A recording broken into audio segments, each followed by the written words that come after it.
आम्ही आलतो आज मुलाचा चार्जशीट घ्यायला, तर आम्ही चार्जशीट घ्यायला आलतो, तर आम्ही कॉपी टाकून दिलेली आता आणि आता आमच्या वकील जे लढणार आहेत तर त्यांच्या जीवाला धोका आहे आणि त्यांच्या आई वडिलांना पण जीवाला धोका आहे आणि त्यांच्या सुरक्षेसाठी आम्ही इथं आलेलो आहोत।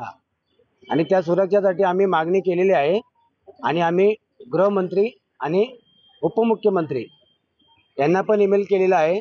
तर आम्ही मागणी केलेला आहे तर यांच्या सुरक्षेसाठी बंदोबस्त द्यावी आणि आता जे मुलाचा जे अंतिम विधी करणार जे आहेत ते त्याच्यासाठी पण सुरक्षित द्यावी, ते आम्ही हे मागणी केलेली आहे। अर्ज तुम्ही चार्जशीट बदलापूरमध्ये झाला पाहिजे आता आमचं हे नाही ठरलेलं अजून, ते जागा कुठे आहे ते आता ते जागा आम्ही ते देतील ते आम्ही बघू आणि ते त्याच्यानंतर मग जे करायचं ते करणार।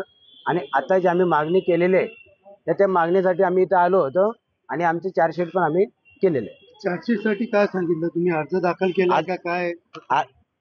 रक्षासाठी आम्ही जे आलेलं आता ते आत्मसंरक्षणासाठी आम्ही आलो इथं की आमच्या वकिलांना पण जीवाला धोका आहे आणि त्यांच्या परिवारासाठी पण धोका आहे आणि या अण्णा शिंदे आणि त्यांच्या आईला त्यांना पण धोका आहे, त्यांच्या परिवाराला पण धोका आहे। त्या संरक्षणासाठी आम्ही इथं आलेलो आहोत। अजून झालेला नाहीये, तर आम्ही आता पोलीस तिथं जाऊ स्टेशनला, मग ते बोलवलेत आम्ही तिथं बघू आणि त्याच्यानंतर काय असेल ते जागा आम्ही बघून त्यांनी ठरवू की कुठं काय करायचंय, मग त्याच्यानंतर आम्ही पुढचं हे करू। काल तुम्ही दाखल केलेला अर्ज पोलीस स्टेशन मध्ये काय नेमकं ते अर्ज होतं आणि कधी तुम्ही जाणार या विषयात पोलिसांची?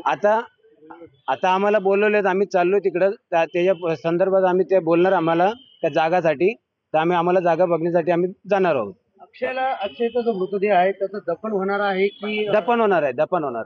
त्यासाठी तुम्ही जागेची मागणी हा जागेची मागणी केलेली आहे। काल पोलिसांसोबत देखील तुमची चर्चा झाली, मिटिंग झाली, त्यावेळेस पोलिसांनी तुम्हाला काय सांगितलं, काय त्यामध्ये निर्णय झाला? नाही, ते बोलले की आम्ही जागा बघून शनी तर आम्ही तुम्हाला कळवून देऊ। कधीपर्यंत तुम्हाला जाणार? आता आम्हाला फोन केलेला, आम्ही इथून आता चाललोय, निघालो आम्ही तिथं जाऊन शनी आता ते आम्हाला नेतील, आम्हाला जागा दाखवतील, मग कुठला आम्हाला जागा ते आम्ही बघणार। तर आमच्या मुलाच्या बॉडी दफनवण्यासाठी तर जिथे जागा सुरक्षित असेल त्या जागेवरती आम्ही हे करणार त्याला, मग त्यासाठी आम्ही अर्ज केलं होतं। ते आता आम्ही चाललोय तिकडं, तर आम्ही जागा बघण्यासाठी आम्हाला नेणार आहे। 3 दिवस झालेले आहेत, मृतदेह पडून आहे त्या ठिकाणी। तुम्ही असं बोललात की त्याची हेळसांड देखील होती, मात्र निर्णय घेतला जात नाहीये, काय असं सगळं संताप आहे तुमचा, काय असं सगळं एकंदरीत तुम्हाला वाटतं?